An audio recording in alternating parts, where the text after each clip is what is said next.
السلام علیکم ورحمۃ اللہ۔ میری پیارے دوستو، کتاب انوار شاہ ولایت، صفحہ نمبر 440، اور جو میں آپ کے سامنے ابھی ویڈیو پیش کرنے جا رہا ہوں، ویڈیو کا عنوان ہے بچوں پر رحمت و شفقت۔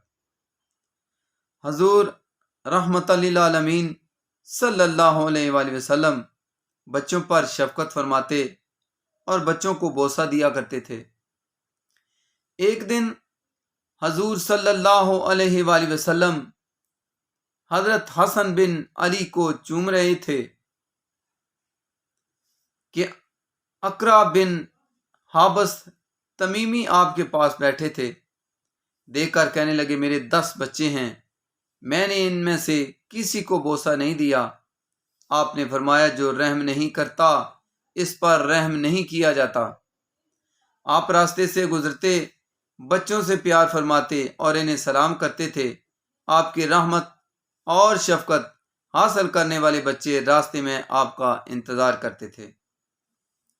برادران اسلام، چونکہ حضور صلی اللہ علیہ وآلہ وسلم رحمت عالم و عالمیان صلی اللہ علیہ وآلہ وسلم سراپا رحمت تھے، آپ علیہ السلام کی اتباع کرتے ہوئے حضور قبلہ سیدی ملجائی پیر سید شاہ ولایت قدس سرہ العزیز غریبوں یتیموں سے شفقت فرماتے تھے اور بے سہاروں کا سہارا بن جاتے تھے۔ حضور قبلہ کی غریب پروری۔ ایک دفعہ حضرت صاحب سفر فرما رہے تھے کہ علاقے کا ایک گاؤں ہے جسے کلائی کہتے ہیں۔ اس میں پہنچے تو دیکھا راستے کے کنارے ایک بچی بیٹھی رو رہی تھی، جس نے صرف پرانی قمیض پہن رکھی تھی۔ حضرت صاحب سواری سے نیچے اتر آئے اور فرمایا، اس بچی سے پوچھو کیوں رو رہی ہے۔ جب آپ کے خادم نے اس سے پوچھا تو اس نے بتایا کہ میرے ماں باپ بہن بھائی کوئی بھی نہیں اور بے سہارا ہوں۔ اب حضرت صاحب نے گاؤں والوں سے پوچھا، یہ بچی کون ہے اور کیوں اس طرح پڑی ہے؟ حضرت صاحب نے گاؤں کے سرکردہ لوگوں سے ارشاد فرمایا، اگر آپ اجازت دیں تو میں اس کو لے جاؤں۔ ان لوگوں نے کہا، آپ لے جائیں تاکہ گاؤں کی عزت بچ جائے۔ جب حضرت صاحب نے اس بچی کو ایک چادر اڑائی اور ایک خادم کے ہمراہ بساں شریف روانہ کر دی، وہ بچی بساں شریف ہی پلی جوان ہوئی تو اس کی شادی کا بندوبست حضرت صاحب نے کیا۔ تمام اخراجات پما دولہا کے کپڑے حضرت صاحب نے تیار کروائے اور اس کا نکاح مقدم منگا کے لڑکے سے ہوا۔ نکاح کے وقت نکاح خواہ نے پوچھا کہ اس بچی کے والد کا کیا نام ہے، چونکہ والد کے نام کا کسی کو پتہ نہیں تھا، اس لیے حضرت صاحب نے ارشاد فرمایا، میرا ہی نام ولدیت میں لکھ دو۔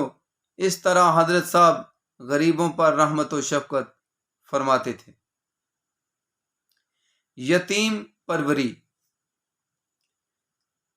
حکم خدابندی اور سنت نبوی صلی اللہ علیہ وآلہ وسلم کے مطابق حضرت پیر سید ولایت بخاری قدس سرہ العزیز یتیموں کی پرورش فرماتے اور یتیموں کو پانا آپ کی حمیت میں شامل تھا۔ بیش 25 یتیم ہر وقت آپ کے زیر سایہ پرورش فرماتے، آپ ان کے کھانے پینے کا بہترین بندوبست فرماتے۔ ایک شخص سید عزیز اللہ شاہ، جنہوں نے حضرت صاحب کے ہاں پرورش پائی اور عمر بھر یہ شخص حضرت صاحب کے ساتھ رہے اور ان کا انتقال بھی حضرت کے آستانہ عالیہ پر ہوا۔ ان کا بیٹا سید محمد حسین شاہ صاحب نے بھی یہیں پرورش پائی۔ ایک دفعہ حضرت کے قریب بیٹھ گیا۔ اس وقت حضرت صاحب وظائف میں مشغول تھے اور کشمیر سے آنے والی پشمینہ کی ایک پٹی جسے دھسا یا لوئی کہتے ہیں، حضرت صاحب کے پاس پڑی تھی۔ وہ اسے ٹٹولنے لگا۔ حضرت صاحب جب وظائف سے فارغ ہوئے تو اس سے پوچھا، کیا تمہیں یہ اچھی لگتی ہے؟ کہنے لگا، اچھی لگتی ہے۔ حضرت صاحب نے پشمینہ کی اوڑھنے والی لوئی کاٹ کر اس کے سرے سلوا کر محمد حسین شاہ کے حوالے کر دی اور جو کپڑا باقی بچا وہ حصہ سلائی کروا کے اپنے لیے رکھ لیا۔ یہ پشمینہ کی پٹی اس دور میں بہت زیادہ قیمتی تھی، سینکڑوں روپے کی ملتی تھی۔ اس لیے جب حضرت صاحب گھر تشریف لے گئے تو حرم خانہ نے عرض کی، حضور کوئی اور لوئی آپ کو دے دیتے، اتنی قیمتی پٹی کیوں کاٹ دی؟ آپ نے ارشاد فرمایا، چونکہ اس کی یہی پسند تھی، اس لیے یہی ضروری تھی۔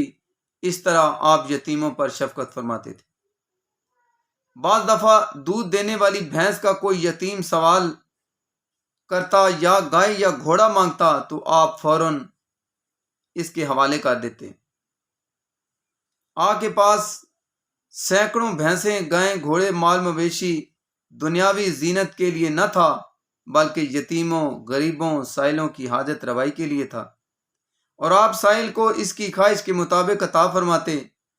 حضور صلی اللہ علیہ وآلہ وسلم نے ارشاد فرمایا، ترجمہ: تمام مخلوق گویا خدا کا کنبہ ہے، پس اللہ کے نزدیک سب سے پیارا وہ ہے جو اس کی مخلوق سے اچھا سلوک کرے۔ بہت سی ایسی احادیث ہیں جن میں اللہ کی مخلوق پر نرمی کی تلقین کی گئی ہے۔ اس سنت پر عمل پیرا ہو کر اولیاء کرام خدا کے مقرب ہوئے۔ حضرت پیر سید شاہ ولایت بخاری قدس سرہ العزیز نے اپنا مال و دولت خرچ کرنا باعث فخر سمجھتے تھے، اور آپ شفقت و رحمت میں اپنے دور میں بے مثال مرد سخی کہلاتے تھے، اور آپ کی سخاوت کا شعرہ آفاق تھی۔ ایک طرف تو آپ خالی دامن آنے والوں کی جھولیاں بھرتے تھے اور ساتھ ہی دنیاوی مال سے مالا مال فرماتے۔ سبحان اللہ، ماشاء اللہ۔